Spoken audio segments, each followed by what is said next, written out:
Assalamualaikum warahmatullahi wabarakatuh. Saya akan menjelaskan tugas besar pada mata kuliah Perancangan Basis Data pada semester genap 2020-2021 yang diampu oleh Bapak Profesor Insinyur Surya Afnarius MSc PhD dengan NIP 196404091995121001. Saya berasal dari kelompok 4 pada kelas Perancangan Basis Data 02. Dengan anggota kelompok, saya sendiri yaitu Distivia Oktari dengan NIM 1911521016 dengan nomor urut 13. Yang kedua yaitu ada Muhammad Farhan A dengan NIM 1911521020 nomor urut 14. Yang ketiga yaitu ada Niken Rahmadani dengan NIM 1911521024 dengan nomor urut 15. Dan yang terakhir ada Untung Jamari dengan nomor urut 16 dengan NIM 1911522002. Baiklah, pada tugas besar kali ini kami diminta untuk menyurvei suatu perusahaan dan meminta 4 laporan pada perusahaan tersebut untuk kami analisis dan kami jadikan akan kami rancang ERD dan program database-nya. Di sini kami mengambil laporan pada Apotek Bakti Medika Farma Kota Payakumbuh. Berikut 4 laporan yang kami dapatkan dari Apotek Medika Farma tersebut. Kami mempunyai 4 laporan.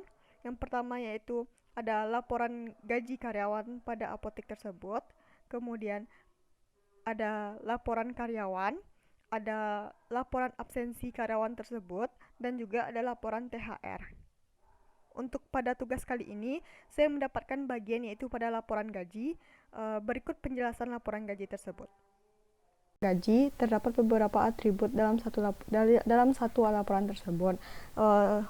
Yang pertama seperti tanggal yaitu honor bulan yaitu kapan gaji tersebut diterima, nama, jabatan dari karyawan tersebut, ada juga kode jabatan, kemudian ada atribut-atribut yang diterima oleh karyawan tersebut. Ada honor. Honor ini merupakan pendapatan yang diterima pendapatan tetap yang diterima oleh setiap karyawan tersebut. Tuslah biasa sama tuslah hari libur. Bedanya itu tuslah biasa merupakan tuslah yang diterima pada hari libur, sedangkan pada hari biasa, sedangkan tuslah hari libur merupakan tuslah yang diterima pada tanggal merah atau hari libur. Kemudian kedua tuslah ini merupakan dia tuh berasal dari perhitungan obat dari resep. Jadi jika ada resep yang diberikan kepada pasien menebus resep tersebut, maka obat tersebut akan dihitung 1.000 per obatnya. Kemudian ada transportasi akan dibayarkan ketika karyawan masuk kerja. Insentif libur merupakan insentif yang diberikan ketika karyawan tersebut masuk pada hari tanggal merah. Kemudian ada fee obat bebas, merupakan pendapatan yang dibagi rata kepada karyawan ketika dia mendapatkan pendapatan dari penjualan obat. Kemudian ada kasir. Kasir, jika seorang karyawan tersebut menjadi kasir, maka kasir akan dihitung per jamnya 2.500. Kemudian lanjut. Jadi di sini saya membuat rancangan ERD-nya seperti ini, di mana ada 7 tabel. Yang pertama itu tabel karyawan, kemudian ada tabel jabatan, ada tabel gaji, ada tabel jenis absensi karena tadi ada absensi pada hari biasa sama absensi hari libur, ada insentif, ada tuslah sama jenis tuslah. Karena tuslah juga 2, ada tuslah hari biasa sama tuslah hari libur. Kemudian untuk relasinya dari jabatan ke karyawan one to many, karena satu kode jabatan ini bisa dimiliki oleh banyak karyawan. Contohnya saja tadi seperti AA1. AA1 ini merupakan asisten apoteker. Asisten apoteker ada 3 orang. Jadi asisten apoteker berarti kan jabatan asisten apoteker tersebut bisa dimiliki oleh 3 karyawan, sehingga relasinya menjadi one to many. Kemudian dari relasi dari karyawan ke tabel gaji yaitu one to zero many. Jadi satu karyawan ini bisa memiliki banyak gaji. Kemudian satu karyawan juga bisa memiliki tidak memiliki gaji. Misalnya seperti PU, pembantu umum, dia tidak bisa memiliki upah kasir karena tidak bisa menjadi kasir, sehingga bisa kosong. Nilainya bisa kosong. Kemudian ada jenis absensi. ID jenis absensi sama nama jenis ini fungsinya yaitu untuk mengidentifikasi bahwa ada 2 jenis absensi, yaitu absensi hari biasa sama absensi hari libur. jenis absensi ini primary key-nya akan menjadi foreign key di insentif sama tuslah. Jadi insentif akan memilih ID jenis jika absensinya pada hari libur, maka akan diberikan insentif hari libur kepada karyawan tersebut. Jadi one to one karena satu jenis absensi untuk satu insentif. Kemudian satu jenis absensi juga untuk satu jenis tuslah. Jadi jika ID jenis absensinya itu untuk absensi hari biasa, maka tuslahnya itu hari biasa, dan jika jenis absensinya hari libur, maka tuslahnya hari libur. Sama seperti jenis absensi tadi, ada juga jenis tuslah. Jenis tuslah ini ada dua, ada tuslah hari biasa dan tuslah hari libur. Jadi satu tuslah bisa untuk satu tuslah bisa untuk satu karyawan. Misalnya satu tuslah hari biasa untuk satu karyawan dan satu tuslah hari libur untuk satu karyawan tersebut. Dan juga satu karyawan bisa memiliki banyak tuslah. Jadi satu karyawan itu bisa memiliki dua tuslah, yaitu tuslah hari biasa dan tuslah hari libur. Kemudian dari karyawan ke insentif, satu karyawan tuh one to one zero. Jadi satu karyawan hanya bisa memiliki satu insentif, insentif hari libur. Tetapi bisa kosong karena jika karyawan tersebut tidak hadir pada hari libur atau tanggal merah, maka insentifnya bisa saja kosong. Maka jadinya 1201. Baiklah, ini rancangan IRD saya. Kemudian saya juga telah membuatkan rancangan tersebut ke dalam sebuah database MySQL. Berikut seperti yang di IRD tadi, ada 7 tabel: gaji, insentif, jabatan, jenis absensi, jenis tuslah, karyawan, dan tuslah. Kemudian untuk masing-masing dari ada tabel jabatan. Tabel jabatan berisi kode jabatan yang menjadi primary key untuk setiap nama jabatannya. Kemudian kode jabatan inilah nanti akan menjadi diturunkan foreign key-nya ke tabel karyawan. Di mana di tabel karyawan ada ID karyawan tersebut, ada kode jabatannya untuk menentukan ada nama karyawannya. Jadi untuk menentukan nama karyawan tersebut memiliki ID ini dan memiliki jabatan ini. Kemudian ada tabel gaji, di mana tabel gaji ini memiliki PKFK, yaitu ID karyawan, di mana dia mengambil data dari tabel karyawan. Kemudian ada tanggal terimanya gaji tersebut, ada honor yang diterima per bulan dengan tetap oleh karyawan tersebut, ada fee obat bebas, pendapatan yang diterima dari penjualan obat, upah kasir, dan biaya transportasi. Kemudian ada tabel jenis tuslah, di mana jenis tuslah ini ada dua, yaitu ada tuslah hari biasa sama tuslah hari libur. Untuk diselect nanti di tabel tuslah. Kemudian ada jenis absensi, di mana ada dua absensi, yaitu absensi hari biasa sama absensi hari libur. Kemudian ada tabel insentif, di mana tabel insentif ini kita akan memilih ID jenis absensi bahwa absensi tersebut pada hari libur, sehingga kita bisa mengisi insentif hari libur yang didapatkan oleh karyawan tersebut. Kemudian yang terakhir ada tabel tuslah, di mana kita akan men-select ID karyawan untuk karyawan yang mana. Kemudian ada jenis absensinya, absensi hari libur atau absensi hari biasa, ada jenis tuslah hari biasa sama hari libur, dan besar tuslah yang diterima. Kemudian ini merupakan database yang telah saya buat. Kemudian lanjut kepada programnya. Untuk programnya, di sini pada menu home saya membuat di menu utamanya itu ada pilihan ke tabel karyawan, tabel gaji, tabel tuslah, dan insentif. Di mana masing-masing tabel tersebut, tabel ini bisa di-create-kan, yaitu bisa di-create, read, update, dan delete. Dan di laporan gaji apotek ini merupakan laporan akhir dari data tersebut. Langsung kita runkan saja programnya. Yang pertama tabel karyawan. Di tabel karyawan kita bisa mengedit. So kita ingin mengeditkan data ini, ingin mengganti namanya, ini Zulia, maka akan muncul pesan berhasil diedit. Ada lihat data transaksi, ada back to home. Jadi kita akan melihatnya di data transaksi, maka akan kita melihat data yang telah berhasil kita ubah tadi. Di mana data yang telah berhasil kita ubah tadi yaitu Nuzulia. Tadi yang awalnya Nuzulia A-nya 1 menjadi Nuzulia A-nya 2. Kemudian data tersebut bisa kita delete.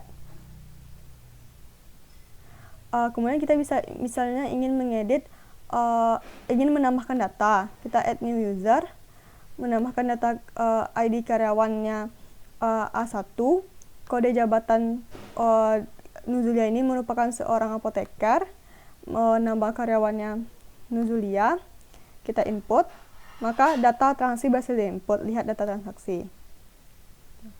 Kemudian itu merupakan ikut dari tabel karyawan. Kita lanjut ke tabel gaji.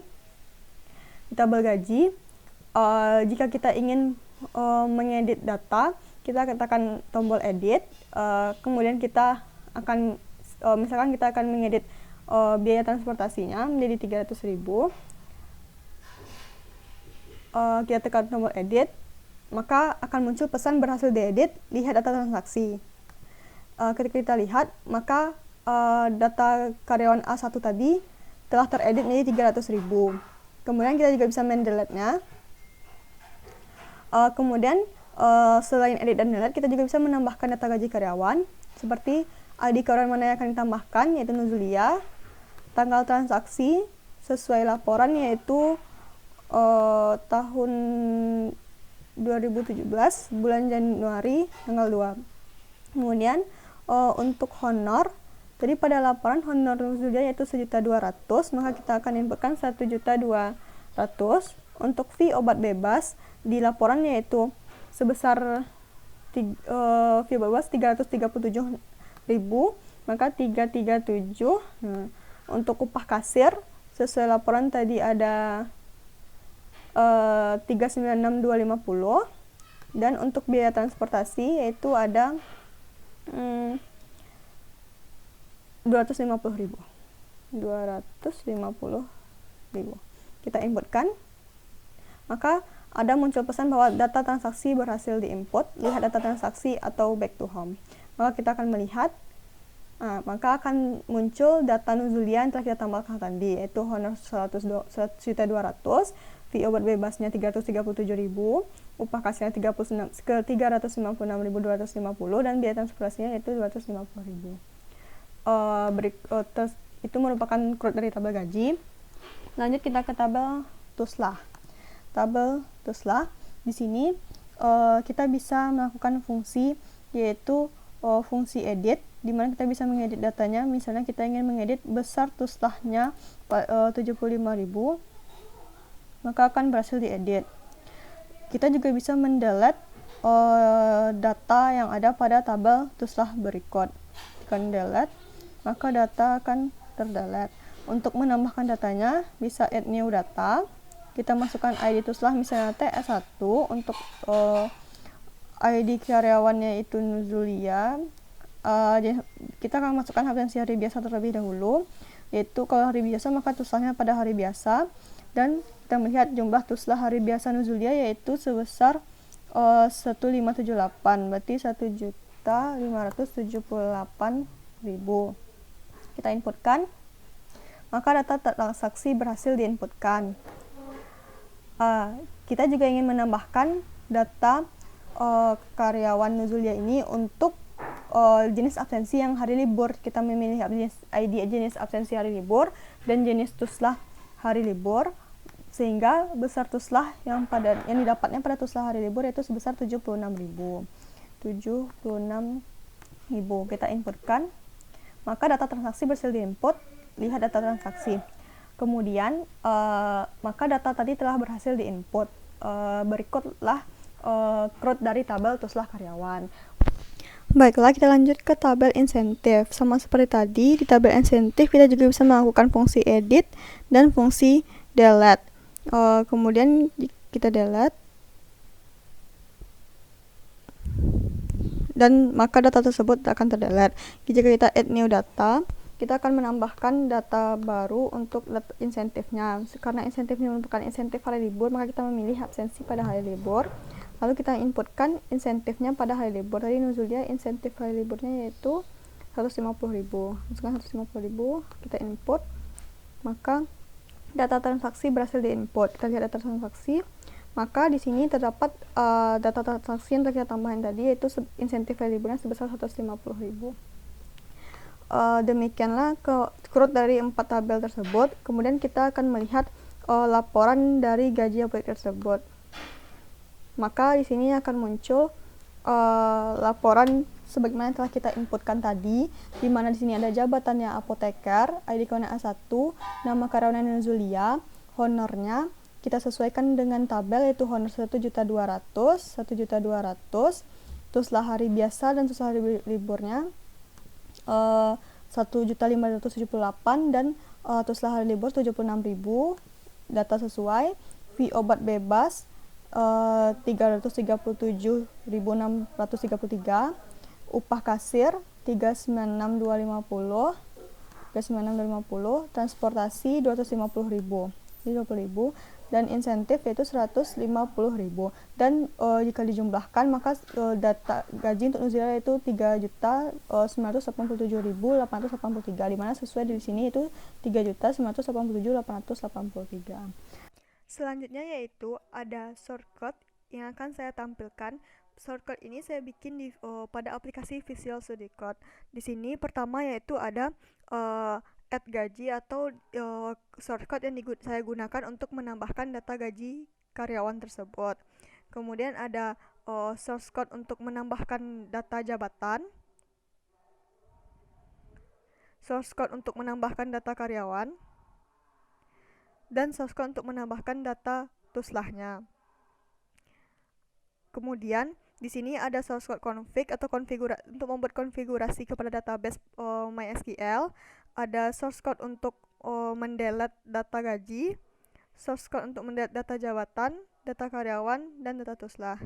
Kemudian di sini saya juga mempunyai shortcut untuk mengedit data tersebut. Di sini untuk mengedit data gaji, mengedit data pada tabel jabatan, untuk mengedit data tabel pada tabel karyawan, serta untuk mengedit data pada tabel tuslah.